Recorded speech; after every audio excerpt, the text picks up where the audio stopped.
Bismillahirrahmanirrahim. Assalamualaikum warahmatullahi wabarakatuh. Teman-teman dan pencinta video edukasi yang saya hormati, pada kesempatan ini saya akan menyampaikan video dengan judul menganalisis pengembangan RPP. Sebelumnya saya perkenalkan diri saya. Nama saya Ratna Dewi, mahasiswa program pendidikan guru sekolah dasar pada Stikip Muhammadiyah Kalabahi semester 5. Teman-teman, video ini merupakan salah satu prasyarat untuk mengikuti ujian akhir semester 5 tahun akademik 2020-2021. Ada beberapa pokok pembahasan yang akan saya sampaikan pada kesempatan ini yang berhubungan dengan pengembangan RPP, yaitu yang pertama, hakikat RPP, prinsip-prinsip pengembangan RPP, komponen dan sistematika RPP, langkah-langkah pengembangan RPP, dan contoh RPP SD. Baiklah teman-teman, mari kita lihat dan bahas satu persatu. Yang pertama, hakikat RPP.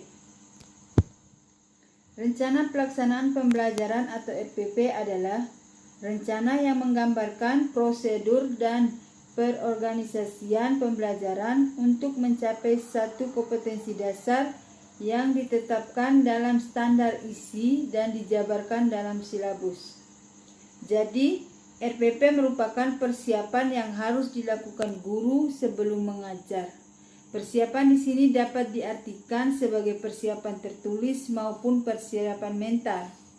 Situasi emosional yang ingin dibangun, lingkungan belajar yang produktif, termasuk meyakinkan pembelajar untuk mau terlibat secara penuh. Yang kedua, prinsip-prinsip pengembangan RPP. Prinsip-prinsip rencana pelaksanaan pembelajaran menurut Permendiknas nomor 41 tahun 2007 tentang standar proses terdiri dari yang pertama, memperhatikan perbedaan individu peserta didik.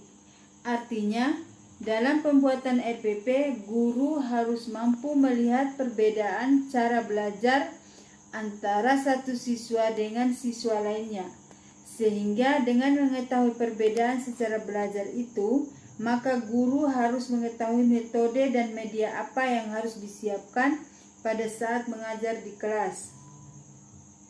Yang kedua, bersifat fleksibel, yaitu dalam menerapkan isi RPP, guru harus menyiapkan RPP yang mampu beradaptasi dengan kondisi pada suatu kelas dan tidak kaku, sehingga membuat proses KBM terlaksana dengan baik.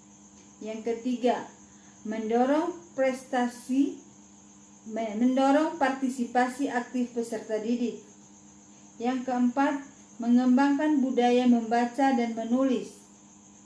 Yang kelima, disusun untuk setiap kompetensi dasar.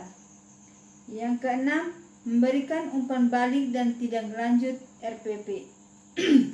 Yang ketujuh, keterkaitan dan keterpaduan antara proses KBM dan isi RPP harus sinergi dan sistematis, serta tidak tumpang tindih antar isi dan konteks RPP. Yang kedelapan, menerapkan teknologi informasi dan komunikasi. Yang ketiga, komponen dan sistematika RPP. A. Komponen rencana pelaksanaan pembelajaran atau RPP menurut Permendiknas nomor 41 tahun 2007 tentang standar proses terdiri dari yang pertama, identitas mata pelajaran meliputi satuan pendidikan, kelas, semester, program atau program keahlian, mata pelajaran atau tema pelajaran, jumlah pertemuan. Yang kedua, kompetensi inti.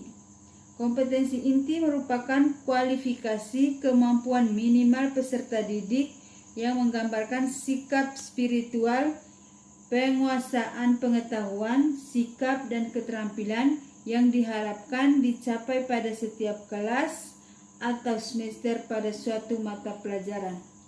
Yang ketiga, kompetensi dasar. Kompetensi dasar adalah sejumlah kemampuan yang harus dikuasai oleh peserta didik dalam mata pelajaran tertentu sebagai rujukan penyusunan indikator kompetensi dalam suatu pelajaran. Yang keempat, indikator pencapaian kompetensi.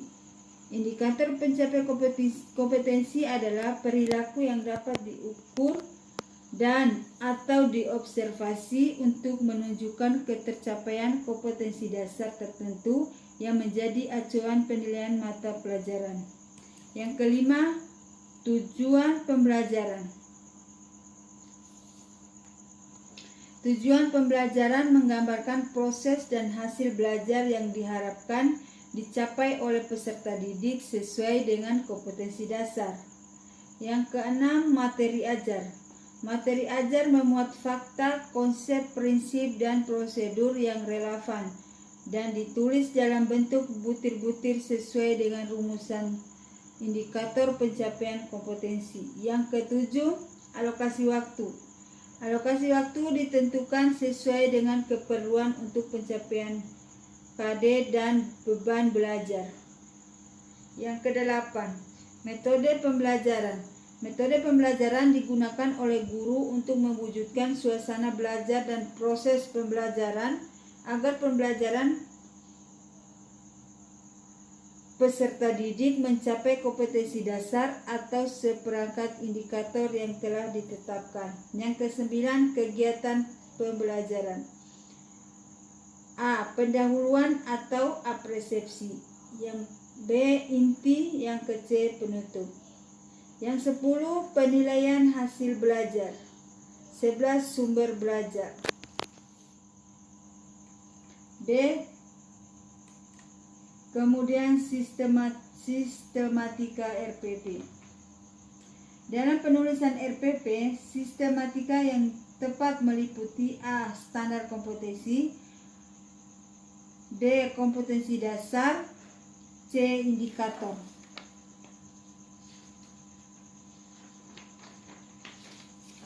Yang ke D, tujuan. Tujuan adalah pengembangan diri indikator yang biasanya mengandung format A, B, C, D, E atau minimalnya A, B, C, D. Yang ke E, metode. Metode yang dipakai dalam pelaksanaan pengajaran ada beberapa tergantung kebutuhan dalam proses KBM tersebut seperti metode ceramah, praktek, portofolio, diskusi kelompok, dan lain-lain. Yang ke F, materi ajar atau materi pokoknya. G. Langkah kegiatan pembelajaran. Biasanya terdiri atas kegiatan pendahuluan, kegiatan inti, eksplorasi, elaborasi, dan konfirmasi, dan kegiatan penutup. H. Alat atau bahan dan media pembelajaran, yaitu media yang digunakan, misalnya gambar, infokus, laptop, dan lain-lain. Yang ke I, penilaian, meliputi bentuk penilaian, jenis penilaian, instrumen penilaian, lampiran. Dalam lampiran memuat media pembelajaran, bahan ajar, alat evaluasi seperti soal-soal LKS atau lembar observasi. Yang keempat, langkah-langkah pengembangan RPP. A. Mengkaji silabus.